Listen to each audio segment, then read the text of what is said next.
Hey, Chapel High School students. Welcome to Chapel High School. What was formerly known as 180 is now officially Chapel High School. And to start with our new brand, we are going to jump into a new message series called What to Do When You Don't Know What to Do. And so we're going to jump in. Let me open us up in prayer. God, there are so many times in our lives when a situation happens that we don't know what to do. And yet, God, you have not kept wisdom a secret from us. Lord, all we need to do is to look to you through your word, through the scriptures, God, in the Bible, to see how you are calling us to live and how you are calling us to handle situations. And God, when we read your words, when we invite you into those situations, you help us to know what to do when we don't know what to do. So please open our hearts and our minds to you as we listen to this message. In your name, amen. All right, I want to ask you a question, and that question is, do you ever feel like you're living in two different worlds? That you have your life in the actual world, whether that's school, with your friends, at your job, on a sports team, in drama, in a musical, whatever that might be, and then you have your life at home, right, which is different. And although you probably wouldn't admit it, there are things that we do that are just weirder when we're at home, right? We do things at home that we wouldn't do out in public. Here's what I mean. I can't believe I'm admitting to some of this, but this is what I do. Like, when I get home, if I'm home alone, I will tell Alexa to play my Yeehaw mix, which is like classic country music, okay? And I will throw on some sweatpants or shorts and like an old t-shirt and eat 3 bowls of cereal. Like, that's just how I get down if I am at home by myself. I promise you I will never do those in public. You'll probably never catch me in sweatpants out in public unless I'm going to the rec or something like that. Now, before you judge me, here's what I know, is that you do the same thing too, right? We all act in ways at home that we would never act around our friends or at school or in public, like at a restaurant or something like that. Not only are we weirder at home, but a lot of us are maybe a little bit more difficult at home, right? Think about it. You would never leave your nasty socks just laying around on like the floor at your friend's house, like you do at your house. You would never talk to your coach the way that you sometimes talk to your parents or your siblings. You would never be as mean to a teammate or a coworker as you are to your brother or sister. And like me, you probably don't snap nearly as easily at people out in public as you do with your own family. But why is that? Why do we do that? Why do we live two completely different ways depending on where we are? There may be a lot of reasons for this, but I think one of the main reasons for me is that my home is like my safe zone, right? For some of us, home feels like it's the only place for us to be the realest version of ourselves. But at the same time, we all tend to be not just the realest, but oftentimes the worst versions of ourselves. No matter what's happening, I tend to ask myself this question: how does this affect me? I mean, think about it. Everything we say or do at home is in response to how that question is answered. How does this affect me? Maybe you'd say, okay, my family loves hamburgers, but I'm a vegetarian, so what does my family do? Well, they put hamburgers on the menu, or they put meat on the menu every single day of the week. And so I'm over here trying to get full on chips and broccoli, so I make it a point to let everyone know how bad it is over and over and over again, right? Or maybe you can't go out with your friends because you need to babysit. So you're thinking, okay, well, how does this affect me? Well, it isn't fair, right, that you have to do that. So you're going to give your parents negative attitude the whole time about it. Or maybe this situation happens, like you study so hard for your test and your sister, who is just on TikTok all night instead of studying, she gets a better grade than you do, right? And you're thinking, well, how does this affect me? Well, she doesn't deserve the A, so obviously you're annoyed with her and you're going to be treating her that way. Do you see what I mean? What I don't think a lot of us realize about our lives at home is how much we respond to that question, how does this affect me? And then how this changes the vibe in our house. Is this always true? Well, no.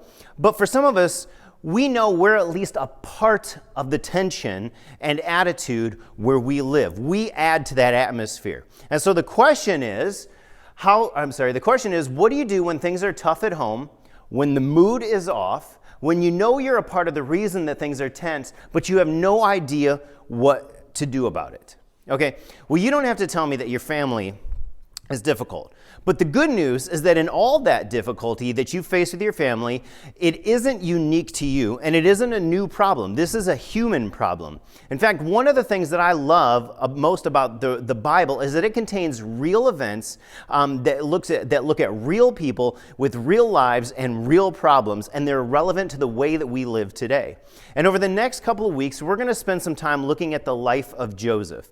Now, Joseph was one of the most famous people in the first half of the history found in the Bible. And he's a guy who, just like us, found himself in all kinds of situations where he didn't know what to do. He didn't know how to handle it. And so Joseph's story is absolutely wild. It's bananas, all right?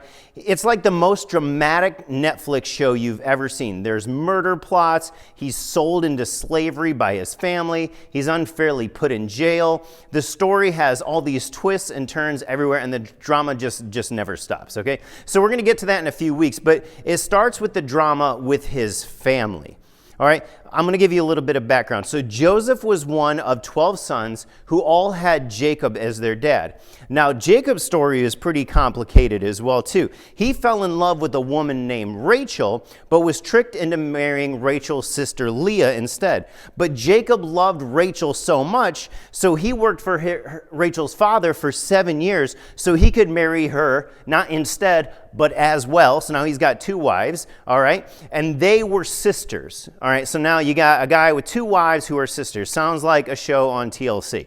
And there were 2 other women he never married, but he also had children with. And plot twist, Rachel's wife, Jacob, who he loved the most, she couldn't have children. And while all these other women gave him kids, Rachel couldn't until all of a sudden she was pregnant with Joseph. And he was like a miracle baby to Jacob. The dad was just absolutely crazy about him. So that means in this family, with the father and 4 mothers, 12 sons, there was a little bit of tension, you could say, because it's no secret who Jacob's favorites were, Rachel and Joseph. And so this is where we pick up on the life of Joseph. In Genesis 37, we read about how Jacob had made a special robe for Joseph as a physical reminder of how much his dad loved him more than his other brothers. And his brothers despised him for it, because at this time, a robe was a big deal, all right? Getting a robe was like your dad getting you a brand new car. And this wasn't the only issue, all right, because Joseph, even though everybody knew he was his favorite and his dad confirmed it by getting them this robe, Joseph started to have some dreams. Here, read about this one here. It says, he, referring to Joseph, said to them, his brothers, "Listen to this dream I had. We were binding sheaves of grain out in the field when suddenly my sheaf rose and stood upright while your sheaves gathered around mine and bowed down to it." Now, this is a weird dream, all right? And his brothers knew it. But this dream wasn't about grain. This dream was representative of something else. It was about power. And Joseph was sending a message by sharing this dream. He was saying, hey guys, listen to this. I think, I know that I'm going to be more powerful than you someday. And when that day comes, you will all worship me. Now, for a younger brother to say this to his older brothers, who already didn't like him, that just wasn't going to fly, right? So the passage goes on. It says this, his brothers said to him, "Do you intend to reign over us? Will you actually rule over us?" And they hated him all the more because of his dream and what he had said. So the vibe in this family was harsh, to say the least. Joseph's brothers were over his robes and his dreams and his dad's favoritism. And then Joseph, he has another dream, and it's involving the sun and the moon and the stars all bowing down to him. And it was the same message, but this time it included his parents and his brothers all bowing down to him. He tells his dad, his dad Jacob, he tells his brothers, who now hate him even more. So not the best move on Joseph's part. You know, you can probably just imagine the tension in this family.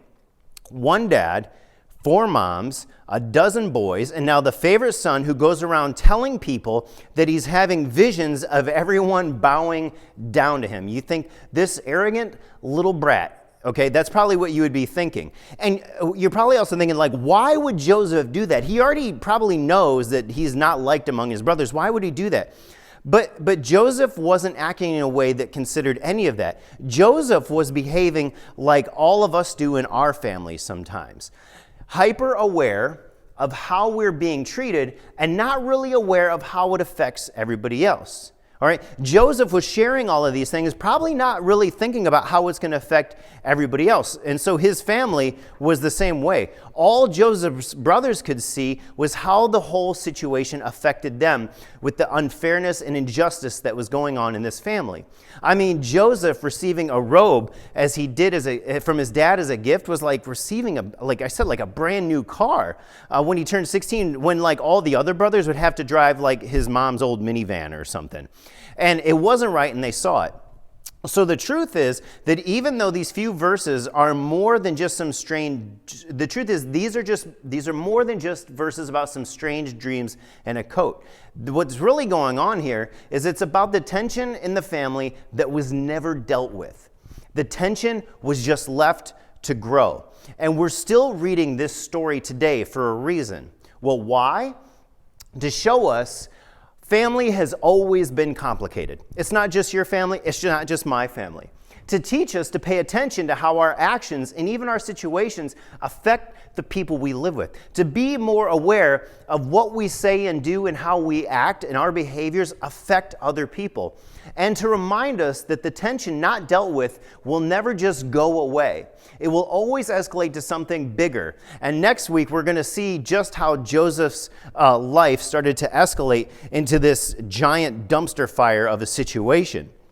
But until then, what could everyone in Joseph's family have done differently? Well, Joseph could have started to see himself as part of the problem, as one person in a large family and not the center of it. Okay, the dad could have recognized how his favoritism was impacting his family. The brothers could have maybe chilled out a little bit more on the grudges and the gossip about Joseph, and everyone could have ignored Joseph's dreams and not allowed their insecurity to control them. But the point is this, again, that Joseph's family drama isn't all that different than our own.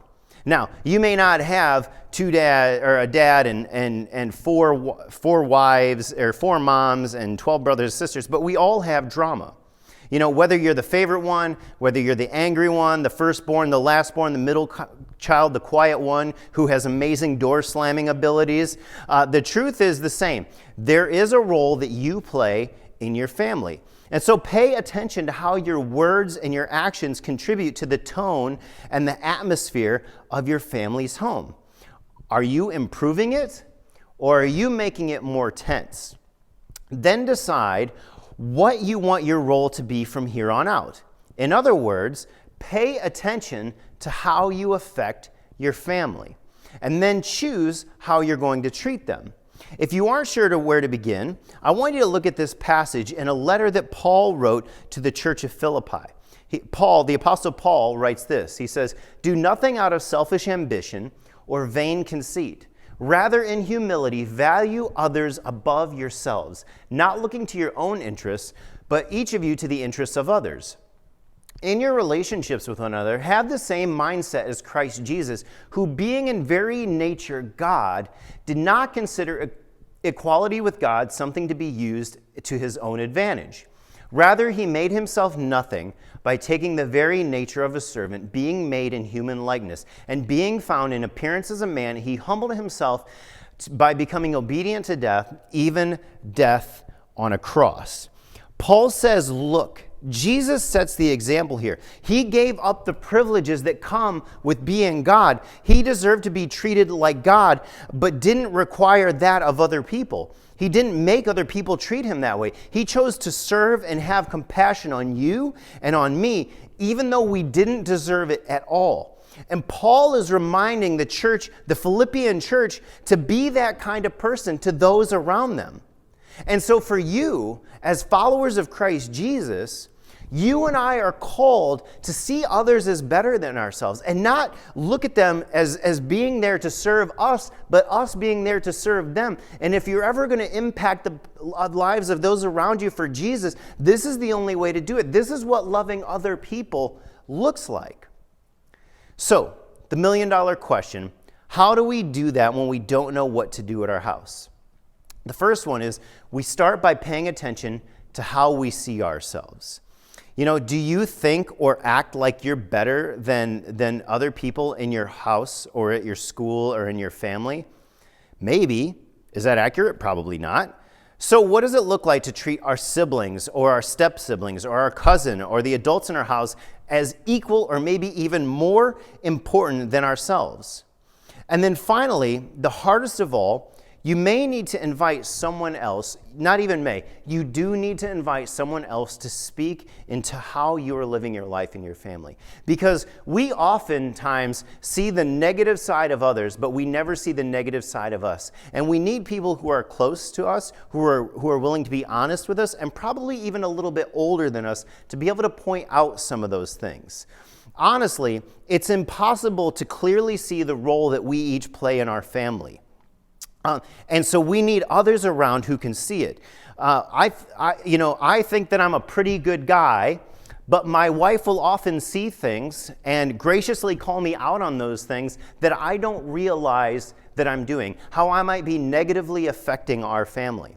And so by having somebody else in our lives and by asking them, they can help us to see our families clearly and how our role in our families affects others. And in fact, asking others, someone else who is older than you or wiser than you, is one of the best things that you can do when you don't know what to do.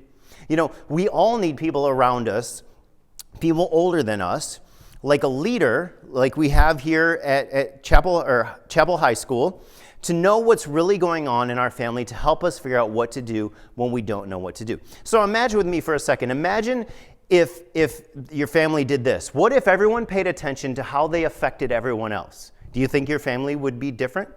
What would it do for your relationships with the people who live in your house? Do you think they would be better or they would be worse?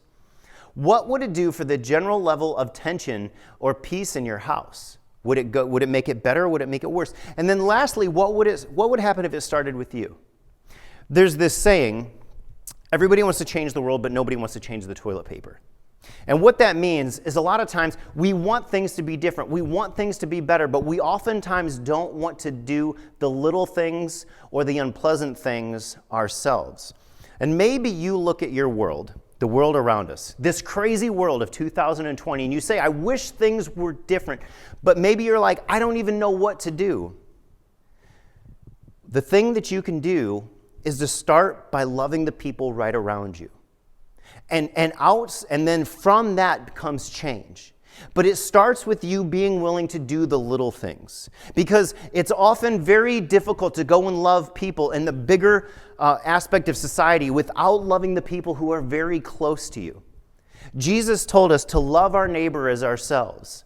And I wonder sometimes, why does he say neighbor? Well, our neighbors are those who are close to us, right? I've said this before. I love everybody in Nebraska and Idaho, Wyoming, Montana, California, other states. You know why? Because I don't know anybody from there.